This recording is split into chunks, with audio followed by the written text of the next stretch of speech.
through the storm, that everyone is safe and has electricity, which is exactly what we're talking about today when we're talking about reliability. Just wanted to thank everyone for joining us. My name is Karen Honoran. I am the president and CEO of ELCON. If you're not familiar with ELCON, we are the trade association for industrials and manufacturers in the United States. We represent members all across the country to ensure that they have affordable and equitable access to electricity. I am joined today by my esteemed colleague, Jeff Dennis, who is the Executive Director of Electricity Customers Alliance. And together, we have welcomed NERC to give us a little introduction on what they are, who they are, what their purpose is, and how to engage with them. So this is the first in a series that we will be conducting to help educate newcomers to the NERC world. And I'll explain that in a little bit of depth, just a little bit. But really, this is an opportunity to really educate ourselves and learn about the opportunities to engage directly with NERC. So this first webinar is the NERC 101. This gives us an overview of who NERC is and why it's important to know who they are and to engage with them. And you'll see the tagline from passive consumption to active engagement or active participation. Full disclosure, I did steal that from NERC, so hopefully that is not copyrighted, but I have been using it because it really does encapsulate what we are seeing right now. NERC has been around for quite a while. Its authority being institutionalized through the Energy Policy Act of 2005. So we have had experience with NERC as a reliability authority for about 20 years now. And as consumers, we really have not engaged with NERC as closely. Reliability is something that was really the responsibility of the operators and owners of our transmission system, our electricity grid, the players. But as we see increased load demand from manufacturing, from data centers, other computing types of industries, that we do now have impacts on the reliability of the grid. And so as NERC begins to look at identifying and mitigating any possible impacts to reliability that new large loads bring to the grid, we really want to have that opportunity to engage with NERC as they're looking into these issues so that we can provide information and we can be at the table to help craft a workable solution to any potential reliability implications that we as large end users of the grid can meaningfully help and communicate and make sure that we're all being responsible users of the grid. And so today we are joined by Zach Green from NERC, who is going to sort of walk us through just the introduction of who NERC is, what they do, and how best that we can engage with them. We have about 10 minutes at the end for question and answers. So I encourage people to drop questions into the chat. If there's an urgent question that is directly related to, what Zach is talking about or any of the other presenters, feel free to raise your hand and I will call on you, or Zach can call on you as he goes through the presentation to answer any questions. But we will also have a period at the end to answer any questions that are in the chat. So with that, I am going to go ahead and turn this over to Zach. So we really appreciate your attendance and all of the other NERC individuals that are here and helping to introduce NERC to us and help us to start understand what NERC is, what their purpose is, and how we can engage. Well, wonderful. Thank you, Karen, so much for having us here and for helping to put on this series. I'm going to share my screen here so we can start kicking things off. Just let me know if you're able to see that or if it's coming through as the presenter mode. It is presenter mode. Yeah, we're in presenter mode. Okay. Okay, great. So my name is Zach Green, and I'm a manager of strategic engagement here at NERC. Again, I want to thank Karen and Jeff for having us here today and for helping to put together this quarterly webinar series. It's going to be a great opportunity for folks to learn a little bit more about NERC, ask those questions that they might have had over time, and really just hopefully gain a better understanding of who we are and why we do what we do. So today we're starting with this NERC 101 for large end-use customers. We're going to talk about kind of an introduction to NERC, give the history of NERC, how it started, what we do, go into a little bit of a structural overview of NERC, how it's set up and the governance here, and then finally go into more information about membership and what it means to be a member at NERC. So here's a little overview of what we to expect in today's agenda. As Karen mentioned, I am joined by a few of my colleagues who will provide you with a little bit more in-depth understanding here. And then we also are going to hear from Karen and a few other stakeholders who are actively engaging with NERC just to get a sense from their perspective what it looks like. So we'll have an introduction to the Electricity Information Sharing Analysis Center. I'll go over some of the next iterations of this webinar series, and then we'll end with the Q&A.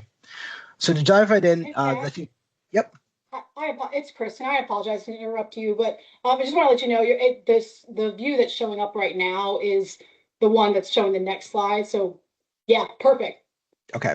Yeah, yep, you're good. Presenter mode, I was like, oh, good. It's at the full screen mode. So thank you, Kristen, for jumping in there. So with that, I'll turn to the next slide. So just want to start with the core element here, which is what is NERC's mission? So our mission is to assure the effective and efficient reduction of risk to the reliability and security of the North American bulk power system. So a few key things here to note. We do serve the United States and then also Canada, part of Mexico. So we're responsible here in terms of reducing that risk for about 400 million citizens across the North American system. And again, bulk power system, we're talking about the transmission system. So large scale transmission over 100 kV.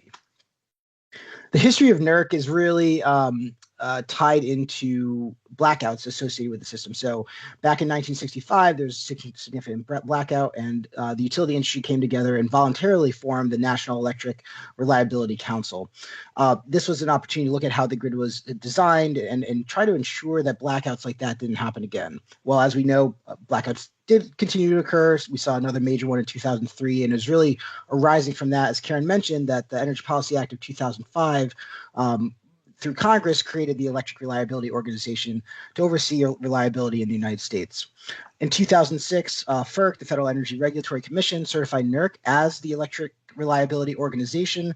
And in the same year, there was memorandums of understanding with Canadian provinces to really, again, broaden this out to not only be the United States, but also Canada.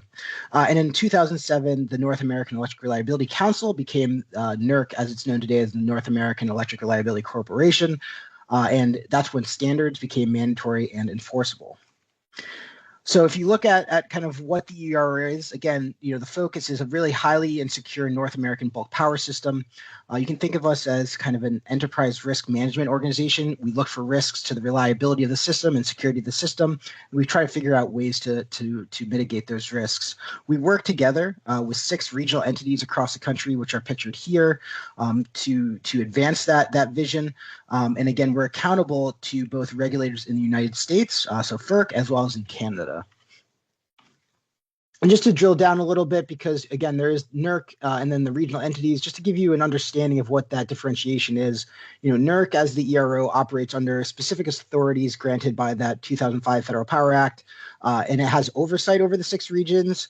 It evaluates reliability risks on an international scale. So, think about both U.S. and Canada as a whole. whereas the regional entities have authority to audit and enforce the reliability standards for specific entities. They have a very regional focus. They actually provide studies and conduct assessments that are specific to their regions. And they also conduct outreach and host trainings for folks within their regions specifically. So, kind of that umbrella group that we are at NERC, kind of with a broader scope, as opposed to the regional entities, which have very specific regional boundaries in which they work. So NERC does multiple things when we're thinking through that, again, that idea of being a risk management organization. Our kind of core focus areas are one, mandatory reliability standards. So we propose, monitor the compliance of, and enforce these reliability standards for the North American bulk power system. They're subject to regulatory oversight and approvals of FERC in the US and applicable authorities in Canada.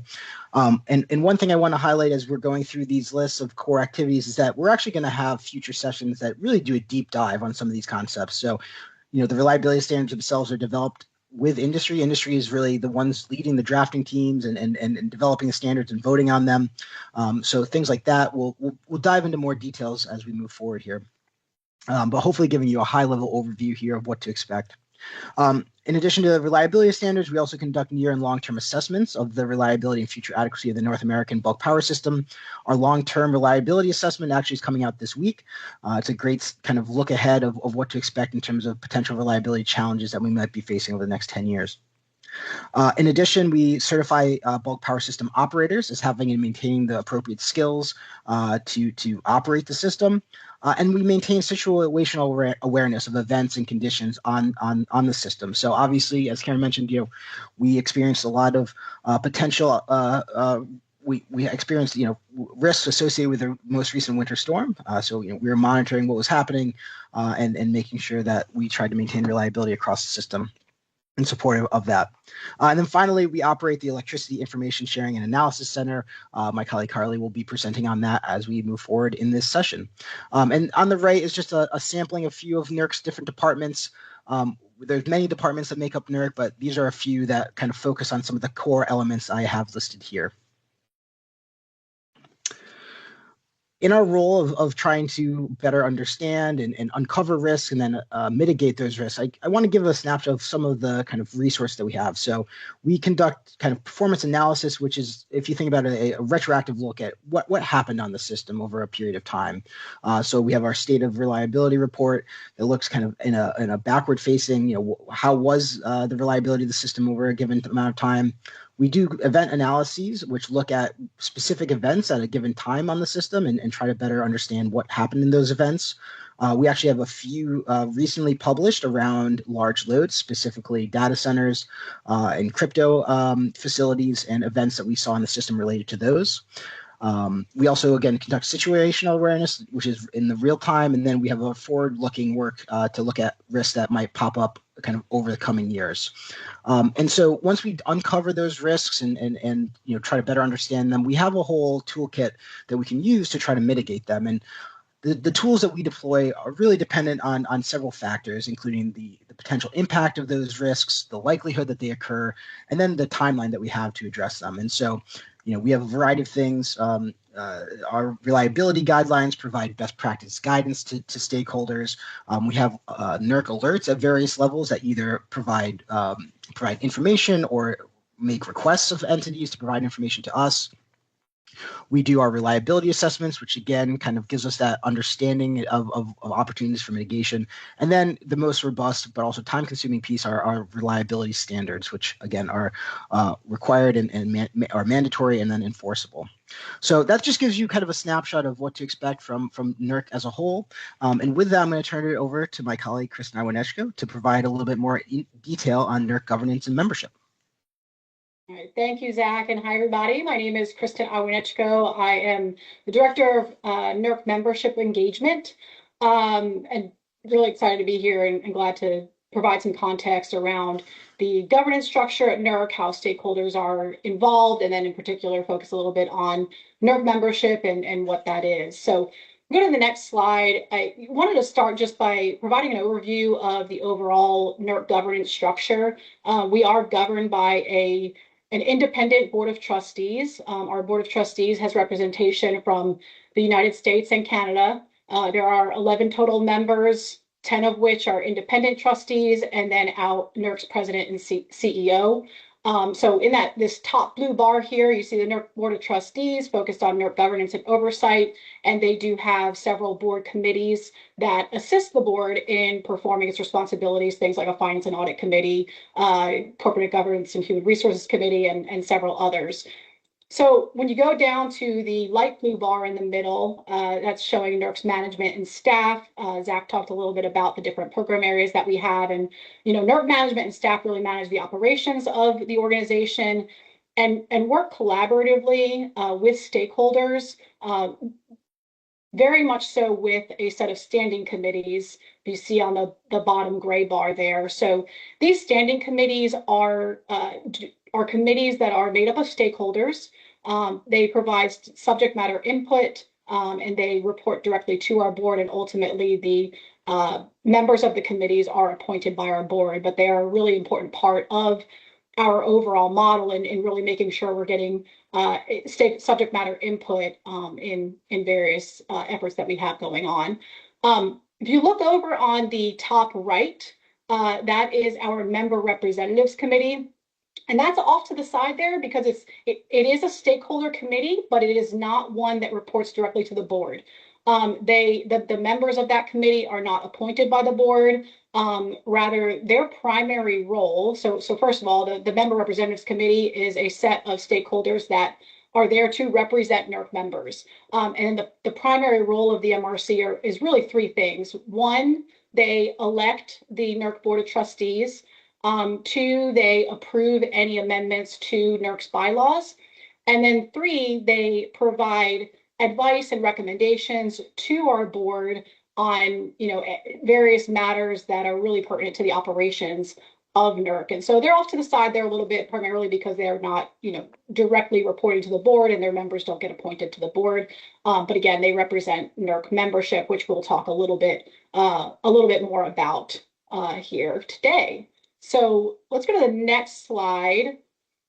So this slide, we often get a lot of questions about the different ways that stakeholders participate in NERC activities. I'm going to start from the bottom up and go a little bit backwards here because I do want to focus a bit more on membership. So starting from the bottom with the NERC Compliance Registry, that is a mandatory avenue for entities. So entities that have responsibilities for complying with NERC's mandatory enforceable standards are required to register with NERC.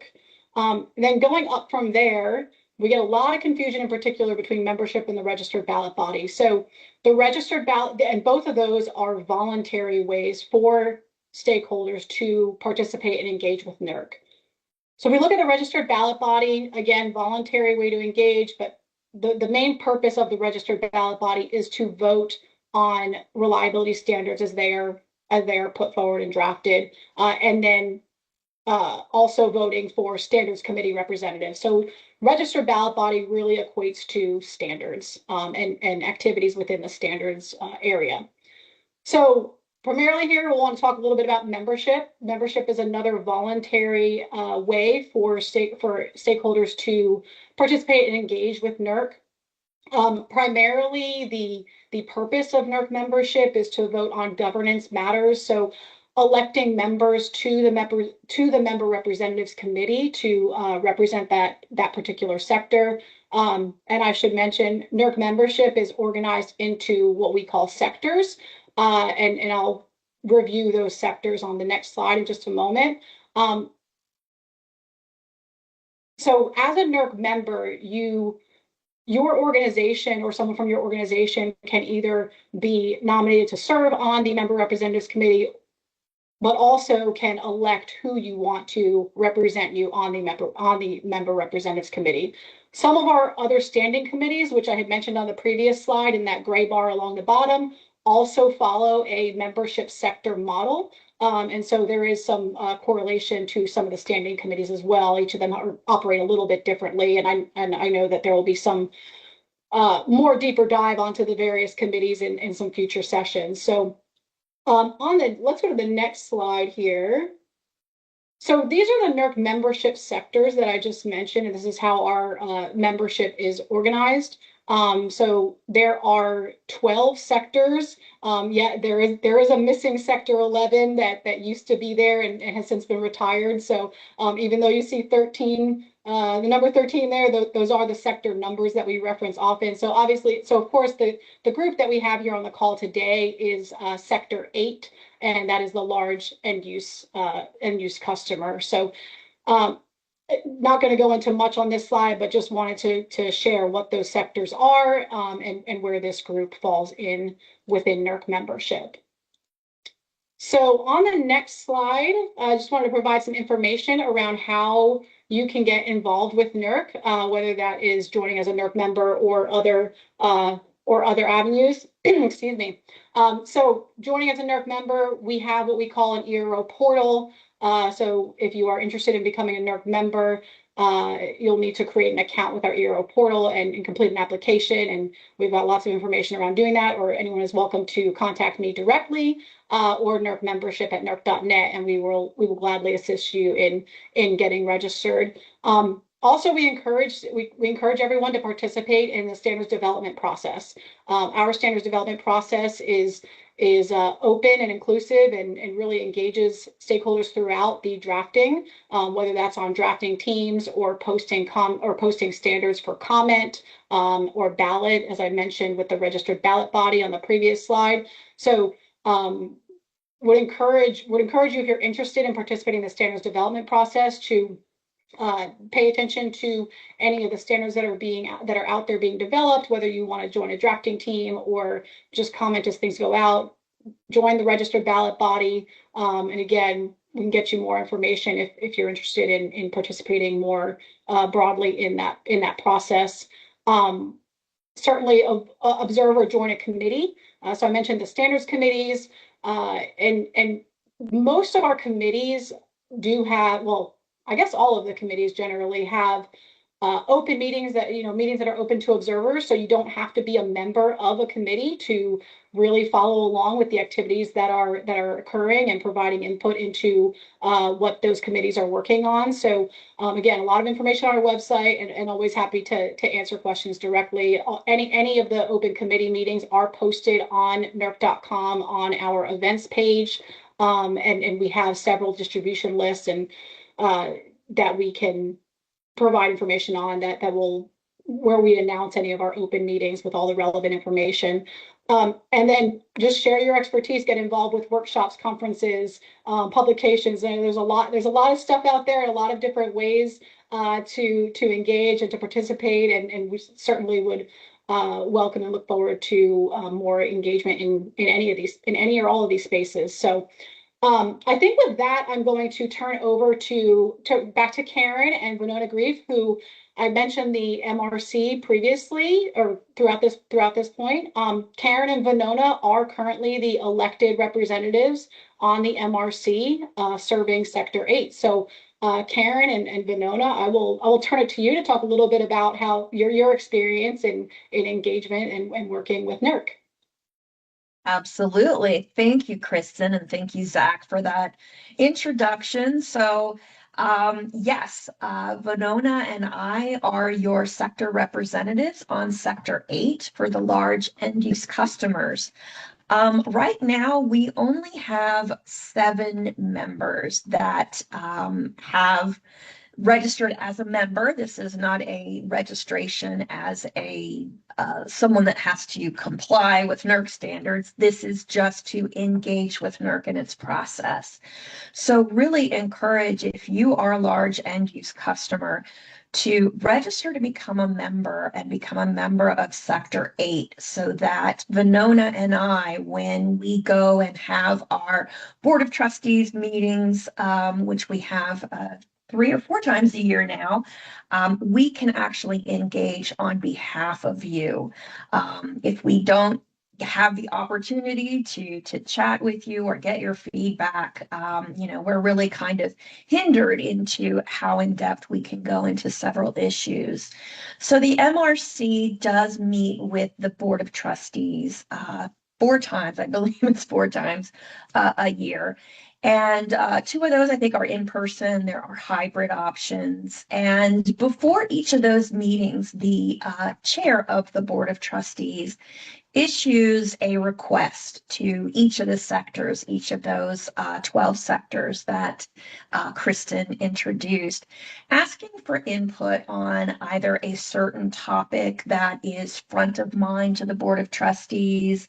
It's also an opportunity to respond to the Board of Trustees agenda. What are they going to be looking at? What are they going to be voting on? And also just to provide some perspectives on what we're hearing on the ground level. What is really impactful and meaningful for large end use customers? What do we need to communicate to the Board of Trustees? Engagement is yes, it does take a portion of time, and that's why we really look to our representatives to sort of keep us informed, keep us engaged. So that's a very important part of being part of the MRC. I have been on the MRC now for I think 2 years. And it's a great opportunity to really engage with other sectors across the industry. So we can talk to our Canadian neighbors, we can talk to our generators, we can talk to our transmission owners.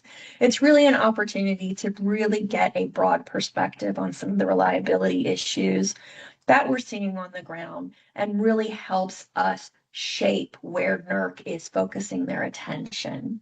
I'm going to pause there, and I'm going to ask Venona to come on because Venona is the NERC guru. Her hands are in everything at NERC. She is my counterpart on the MRC. She is the other representative in Sector 8, but she also is very involved in the standards process and other more technical committees that are above my pay grade, because I don't have a lot of technical background. I can certainly steer policy, but when it really comes down to putting standards together and really understanding the operational characteristics of what we're trying to do, Venona's right in there. So Venona, if you care to join us and give us a couple perspectives on some of the other committees that you're involved in. Thank you, Karen. I'd be happy to. Yes, as Karen mentioned, I do sit on multiple committees, NERC specific committees that as a large consumer sometimes don't on the surface necessarily feel like there's an immediate impact.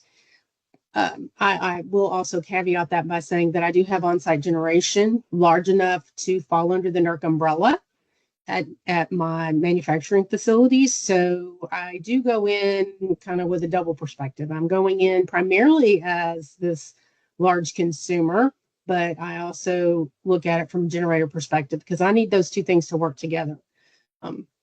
As a consumer, I'm paying the cost for a lot of things and I want to make sure that those stay low. But as a generator, there is a large percentage of the NERC reliability standards that impact me, and so I'm trying to pay attention to that.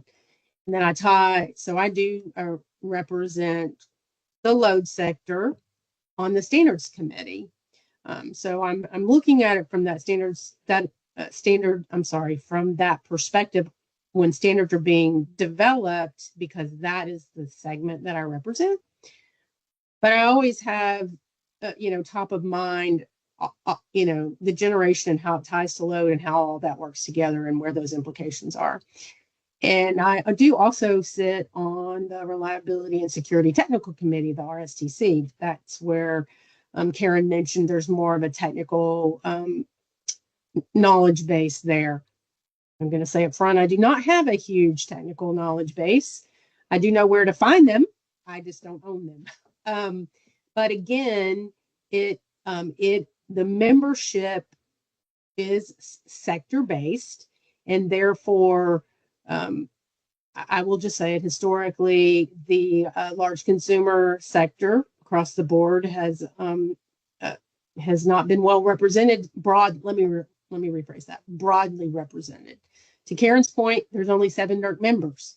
So it limits the number of people who can actually raise their hand and say, I want to be one of those representatives and have one of those seats. And so I have actually, me or someone from my organization, I'm with Occidental Chemical Corporation, has been on the standards committee and or the MRC committee for 15 years or more. And when the RSTC committee was stood up, that happened during COVID. I've been on that committee since its inception. So being engaged at those levels, you don't necessarily have to have, be the person who's raising your hand saying, I want to hold that seat and I want to run for that election. But being a member of NERC, something Karen mentioned earlier, it allows you to engage with us as those representatives and give us your perspective and things that you might be seeing coming down the pipe that are, different. And, where is the great reliability risk? Where do we need, the NERC board to focus when it comes to policy? So engagement, membership is free. They've mentioned that. And you don't have to be a member to engage, but you do have to be a member to, to be a part of this greater discussion that requires that sector and segment representation. I think that's all that I could add additionally. Great. Well, thank you, Venona. So if you take anything away from this is and we will be sharing the slide that Kristen shared with everybody on how to become a member and the various committees that you can engage on. Really encourage, if you are not a member of NERC currently, to register as a member. Again, this does not make you subject to any compliance requirements or reliability standards. That is something that is mandatory. But this really gives you the opportunity to engage directly with your representatives, to engage directly with NERC. So really encourage, there is no added responsibilities should you become a NERC member. It really is just an opportunity to engage, and it really gives Venona and I a pool of people that we know we can reach out to really understand the issues on the ground, so that we can, as your MRC representatives, really give our attention to the board and make them understand as consumers what really impacts us and what we need NERC to do for us. So again, really encourage that. And if you have questions about membership, feel free to reach out to Kristen, or you can reach out to me or Venona directly. So with that, I'm going to turn it back over to Zach, because we still have some things to cover, and we still have a lot in the series, which will go a little bit more in depth into really how to engage. Again, we're just doing the high level overview. So with that, I'm going to turn it back to Zach. Thanks, Karen. Yeah, and a lot to come here, especially on the committee piece. I know, you both talked about that a bit, and we'll have a deep dive really on what each of those committees is, what they focus on, and the best opportunities to get involved. I will say, it seems like there's always elections going on. There's currently a standards committee nomination period going on. And, so if you want to be part of that, as Venona is, an opportunity there that's currently ongoing. And just one piece of clarification, we do have 3 Board of Trustees meetings now moving forward, but that is a brand new kind of cadence that started this year with all in person and but with call-in options to listen in. But want to move on to the next part of the discussion here, which is an introduction to the Electricity Information Sharing and Analysis Center, or the EISAC. So I'm going to share my screen here. Hopefully I can do this correctly this time. And I'm going to turn it over to my colleague, Carly. Awesome. Thank you. And we can hop right to the next slide. Thank you so much, Zach. And thanks so much for having me here today. Karen, Zach, and Kristen, really appreciate the time to sort of chat with you all and give you a really high-level overview of the EISAC. I'll start with me. I'm Carly Sapola, Senior Partnerships and Engagement Coordinator at the EISAC.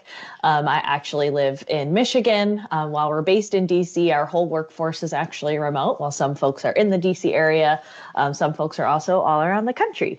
So I've been with the EISAC now for over 3 years, and I support a lot of our strategic partnerships with electricity sector, trade and industry associations, as well as lead some of the coordination and engagement efforts with the renewable energy sector. So today I'll just be providing a really, again, high-level overview of the EISAC. As Zach said, we are the Electricity Information Sharing and Analysis Center. I'll also be touching more on the exact relationship between the EISAC and NERC here in a later slide, but just want to first share that we are the Electricity ISAC. We're an ISAC specific to the electricity sector, but there's also an ISAC, if you didn't know, for a lot of the other critical infrastructure sectors as well. So the auto ISAC exists, there's hospitality, there's health, there's aviation. So sort of each critical sector has sort of their own ISAC. So highly recommend also learning about those other ISACs if you feel like you are in a community where that sort of relates a little bit more than what electricity sector is. But with that, we can go ahead and hop to the next slide.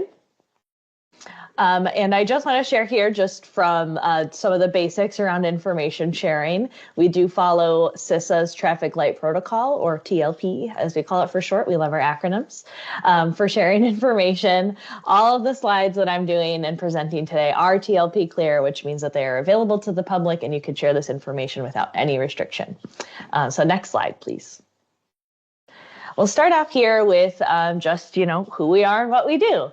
So the Electricity Information Sharing and Analysis Center, we're a membership-based information sharing community. So we serve as the trusted source and central hub for information sharing and quality analysis, dedicated to cyber and physical security. So anything that's coming in related to the electricity sector, if it's like a malware attack or ransomware, or even just something as simple as phishing, we get that information either from our communities, from our different members and partners, from government, and we make sure we have all that information on our portal, which is our central hub, and our members are aware of what's going on in the sector so that they can accurately take care of whatever that issue might be, or if they're experiencing that ransomware, they're getting that information out. Who is the group that's doing this? What areas are they targeting? Anything like that. So again, that's sort of our main bread and butter, is that information sharing. Our mission is to reduce cyber and physical security risk for electricity industry asset owner and operators across the US, Canada, and parts of Mexico. So we do serve the entire North American sort of continent here. And we do that through unique insights, leadership, and collaboration. So that's our main mission. And again, that sort of bread and butter there is our information sharing. So we can hop to the next slide. And I know we saw this map earlier as well. So this is the same map that EISAC works off of. So again, we have our members and partners, and we're a membership-based information sharing community. So those members are going to be those asset owners and operators. Anyone who's generating or transmitting anything on the grid, those are sort of our members. And we also have our partners.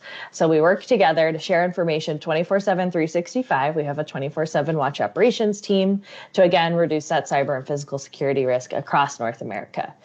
One of the greatest benefits of serving the North American power grid is that we're one of the only organizations that has insight into really what's taking place from Boston to Vancouver, all the way down to San Antonio, and using that information to, again, provide those unique insights to the entire electricity industry on those emerging threats and trends. We grow our community every day with new members and partners and look forward to growing our community and strengthening the grid together. With that, we can hop to the next slide. So here's a nice visual, sort of lays out a little bit more about who our partners are. So again, our members are going to be those electricity asset owners and operators, anyone who's connected to the grid, again, generating, transmitting power. But we also have really, really important partners. So we work closely with industry, We have cross-sector partners. So list here at the top, we have our vendor affiliate program partners. So these are original equipment manufacturers. These are, our Siemens, our Schneider. And then we also have our cyber and physical security solution providers. So, we've got Google Cloud here. We've got Microsoft Security, Cyware. So these are just some of our vendor affiliate program partners that we really work with and depend on to share insights from that vendor perspective. You'll also see here we work really closely with the U.S. government, DHS, DOE, CISA, really getting granular there in the government and working with those folks that are really going to bring in those really important perspectives from the security standpoint within the government, as well as our trade associations. We work really closely with Public Power, with rural co-ops, with the bigger IOUs. So a little taste there, as well as Canadian government partners and the Electricity Canada group. We work really, really closely, have very close relationships with our Canadian partners and members as well. And then there's, again, the other ISACs that I was touching on. So DNG, FSMX, like we kind of just try to really keep everyone in the loop, because a lot of times these ransomware or malware groups, they might not just be targeting the electric sector. They might also be going after finance or health. So it's really important to share that information across all the sort of facets here. And these partnerships are just so important to our community and being able to work together and stay up to date. So our goal is just really to encourage this information sharing to reduce risk to the industry. So with that, we can hop to the next slide. So on top of the bread and butter of information sharing, we also have additional membership offerings. So while our main offering is that secure online portal, so this is where you're going to see the bulletins, our targeted analysis, a lot of information coming in as far as our briefings, anything that you can sign up for there is on our portal. Those information sharing platforms, digital communities, sort of everything lives again in that central hub. But we also do have some other offerings. Before I get to that, I just want to share sort of how our team works with the portal to get some of this information. So again, our teams, so we have a 24/7 watch operations team, as well as a dedicated physical security and cybersecurity team. So essentially what they do is they leverage open source, open internet, whatever they can find there, as well as closed source intelligence sources and some deep dark web analysis, which sounds really scary, but they're diving deep, getting the information they need to, again, help support and secure the sector. So what they're doing is they're gathering all of that information, as well as information, again, coming in directly from our members or our partners, and providing that critical security information in the form of direct shares. So that's something that can just be shared direct on the portal, or even we're going to sort of compile everything into a weekly roll-up or a monthly roll-up. We have a monthly AI report where we talk about sort of anything that we're worried about in the AI, area that might impact the electric sector. But again, any data breaches, leaks, cyber physical security threats, other critical vulnerabilities that might even be happening at the vendor level, or any mitigation recommendations that we can share. A lot of that's coming in and, again, being shared on the portal. So that's, again, really the main area and really where we're providing the most for our members, but also doing a lot outside of that, including some of these other workshops and engagements. So on top of all of the access to our reports and bulletins, we also have monthly member and partner briefings, special topic webinars as we need them, as situations arise. We host those as well. And again, sort of all of this is available on the portal to access. And then we have other major engagement opportunities and activities throughout the year, including some on the next slide. So our big events here are larger engagement opportunities. We do host, for those of you who don't know, we have GridSecCon. It's the E-ISAC's annual conference and premier security event for the North American electricity industry. It's co-hosted annually by NERC, the E-ISAC, and a regional partner. So we sort of move around the regions every year, which is fun. So we're never in the same place. We get to kind of move around. But essentially, the conference convenes industry leaders, security professionals, government partners. Again, all of those members and partners come together to address the most urgent cyber and physical security challenges facing the bulk power system. This is through keynote addresses, technical trainings, and collaborative breakout sessions. We have networking events. And essentially what we're doing is we want to come together and strengthen information sharing, advancing operational readiness, and building those trusted partnerships across the sector. I'll share, we have GridSecCon 2026. It will be October 20th to the 23rd in Orlando, Florida, and we'll be working in partnership with CERC. So excited about that. And then here we have GridX. It's the largest grid security exercise in North America, hosted by the EISAC every 2 years. We just had GridX 8 last year in 2025, so it is an off year this year, but with the off year comes really great content and lessons learned from GridX. So really excited to have that be coming out soon. Keep an eye out on the website for that. What GridX is a real-time decentralized exercise that takes participants through response to and recovery from a coordinated cyber and physical attack by a nation state adversary.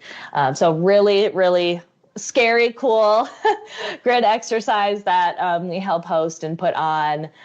So while GridX is not open to the public, it's available for EISAC members and partners to register for, and our lessons learned report, which will be coming out here in the next month or two, is open to the public. So be pretty cool to read that and learn about it. And I'll note GridSecCon is open to the public. So that's something you can always register for and attend regardless of EISAC membership. And with that, we'll go to my next slide. So this is, again, I wanted to talk about sort of more of the relationship between NERC and the EISAC. While the EISAC is operated by NERC, we are organizationally isolated and follow a very strict code of conduct. We're isolated from NERC's compliance and enforcement processes. So this is where what happens in the EISAC stays within the EISAC. We want to make sure, again, it's a safe place to share information about vulnerabilities, mitigations that you're taking for anything that you're seeing in the industry. So again, we want to be that safe place. We are that safe place for our members and partners. And then again, there's folks on this call who aren't necessarily in the electricity sector. So a reminder that there are other ISACs for other critical infrastructure. So if you're, within the auto sector, be sure to join the auto ISAC. Again, other ISACs that are related probably for the sort of sector that you're in, be sure to look into those. If you have any questions or want any more information, I'm going to pop some info into the chat as well. But I also want to share, if you do feel like you qualify for EISAC membership or just want to see if you do, please feel free to go to our website. You can apply for a portal account. Just heads up, we do follow a very strict vetting process, so it might take some time to review and validate that application, but we do, recommend applying for membership access so you get access to all the great information. And yeah, I'll put my info in the chat, like I said, but really appreciate your time, and I'll hand it back over to Zach. Thank you so much, Carly. Well, I'm glad that, Carly, you were able to provide that really thorough introduction to the EISAC and all the engagement opportunities that you provide. So with that, we're going to turn just to look ahead. Again, as Karen mentioned at the outset, this is a quarterly webinar series that we're putting together.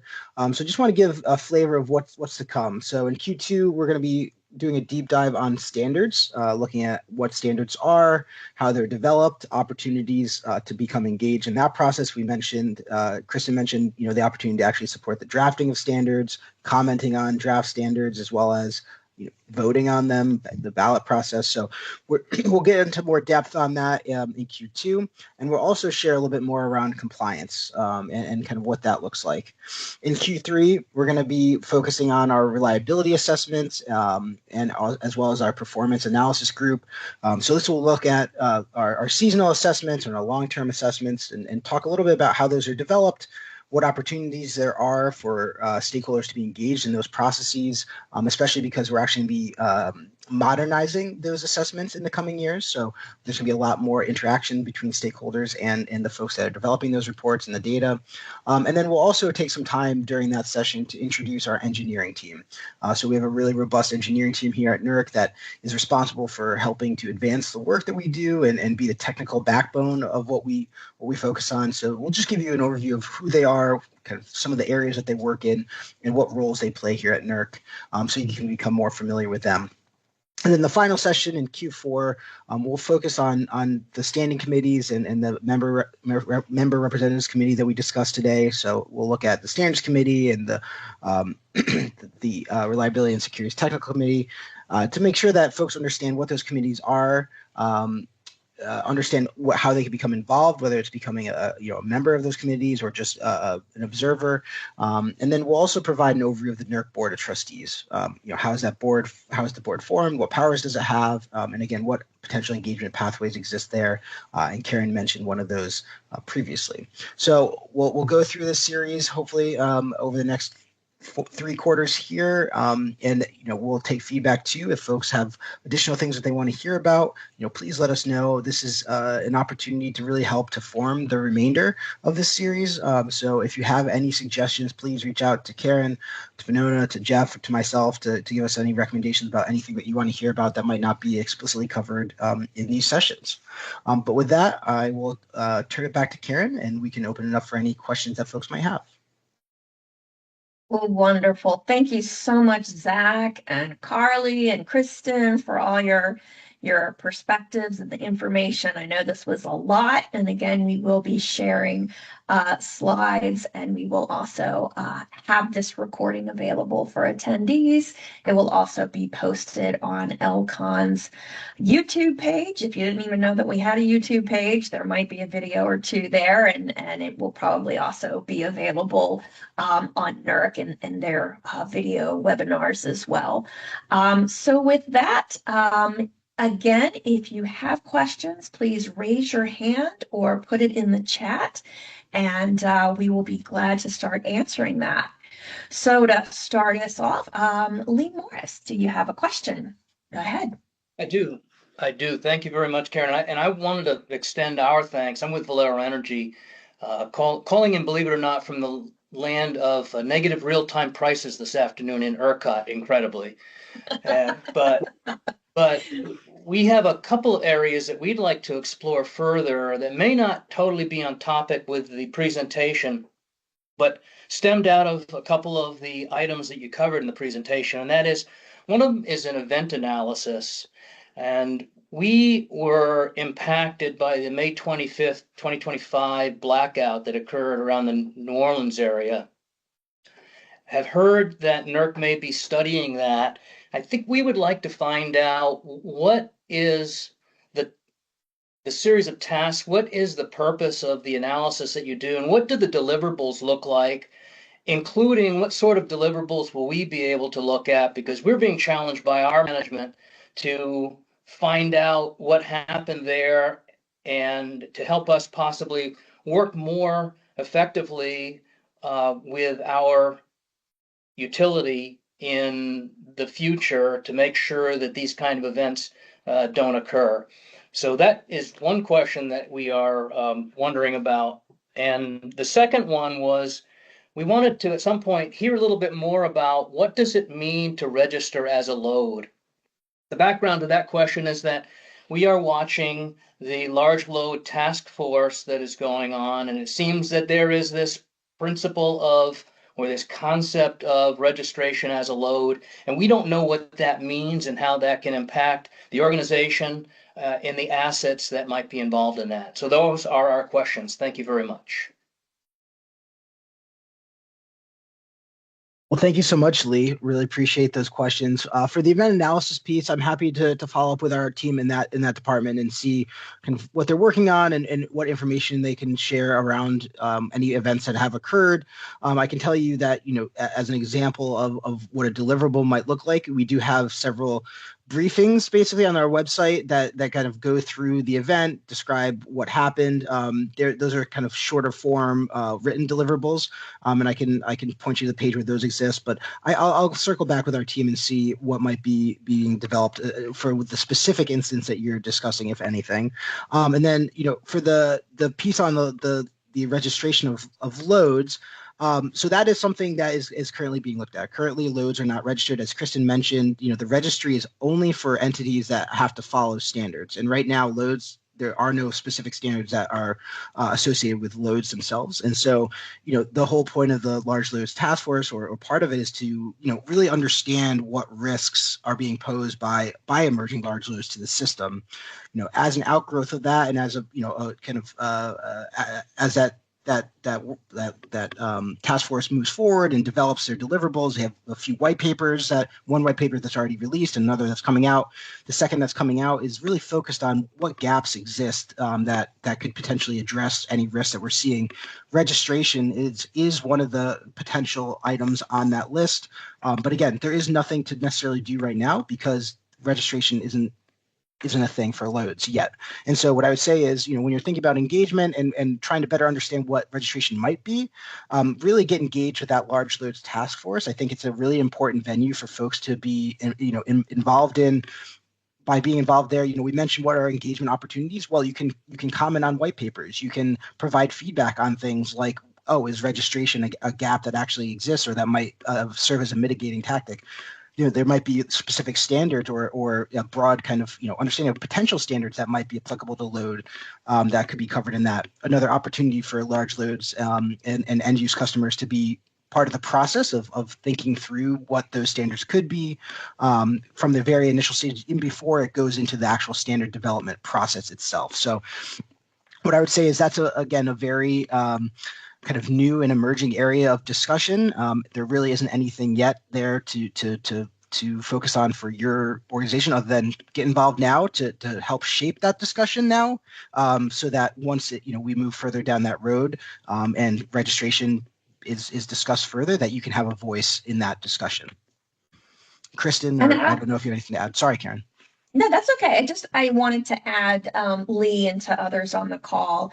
And this is something I've been thinking of, in partnership with this, is maybe what we're seeing happen with large loads is we can say comparable to what inverter-based resources recently went through as being identified as a new risk on the system, something that had to be mitigated and did require new registration requirements and some applicability to reliability standards. And so I'm hoping to get some perspectives, maybe from some newly registered IBRs that could provide some real practical perspectives on the process of registering, what's involved, any type of financial commitments that go with that. So I think that is something that we can hear from as a sort of a separate or tangential part of this education process. But I think we really want to hear from some that have just been through this process and maybe some of the ideas and experiences that they had. Again, registration for large load is not a foregone conclusion. NERC is nowhere near that yet. But of course, it is something that is in all of our minds because, compliance with any sort of, authority brings in costs and it brings compliance risk. And so there is a lot to learn in that process. And so that is something that we will continue to monitor and add to this education forum so that we can learn a little bit more and hear from real world practical implications. Lee, your hand is up again. Yes, just to follow on, Zach, that was a very helpful explanation, and Karen as well. And so what it sounds like is that the normal way that we would engage on something like this would be through our participation in ELCON and our membership in ELCON. Zach, are you also suggesting that there may be other venues that we should use or other avenues we should take to have a voice directly in that?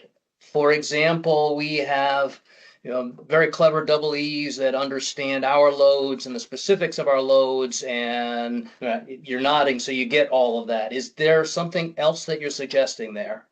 Well, I would say we always are looking for engineers and the technical folks to come in and have I mentioned that we have an engineering team, right, that works on these issues.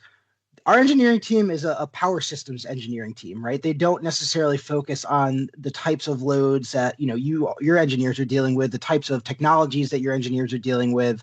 So it's extremely valuable to have engineers that are working at a site level basis and that work on specific types of facilities to share their expertise with our engineers, and that can be in a lot of different venues. So we have, for example, we have a load modeling working group that looks to develop models of how loads on the system, react to certain events. So they're developing one for data centers right now. They're developing other types of models for other types of components on the grid. So there's opportunities. Yeah, if you have electrical engineers that focus on these things and want to provide their expertise, we would love to host them at those types of meetings. So they hold regular meetings. They're part of one of the standing committees that we reference. But Karen and ELCON and ECA and all those groups, they do an amazing job of bringing your voice to the table. But we always love to also hear directly from the specific entities too. So there's definitely room for everyone at the table. So definitely encourage you, and we can provide some more insight into where that engagement might be the most valuable as we move forward here through this series. We would value that. Great. Yeah, and a great question, Lee. And again, as representatives on the MRC, we're very good about the policy aspects, but again, the engineering is something that we really do need more bodies in engaging with NERC to help them understand what our operations are. And we're not a monolith. We're all operating differently. And so it really is crucial to engage with NERC, and we will continue to help enlighten those avenues and make sure that those paths are open to you to participate directly. We are at the top of the hour. If there are other questions, please feel free to email them to me or Jeff or Zach or Carly or Kristen. I think we all have their contact information, but feel free to funnel that through me because I have a lot of opportunities to chat with these folks. I will be seeing these folks in Savannah, Georgia in a couple of weeks for the Board of Trustees meeting where Venona and I will be representing the large end use customers. So again, thank you so much to the NERC team for presenting to us and to all of you that attended. Again, stay tuned for future installments. We'll have another one in Q2, which will do a little bit more of a deep dive. But if you find this valuable, let us know and we can continue to have more outreach opportunities and more educational opportunities. If you have thoughts about specific areas you want to focus on, let us know. This really is for you guys to understand and really begin to engage meaningfully with NERC. So again, everyone have a pleasant afternoon. Thank you so much and have a pleasant evening. Thank you. Thanks all. Thanks. Thank y'all.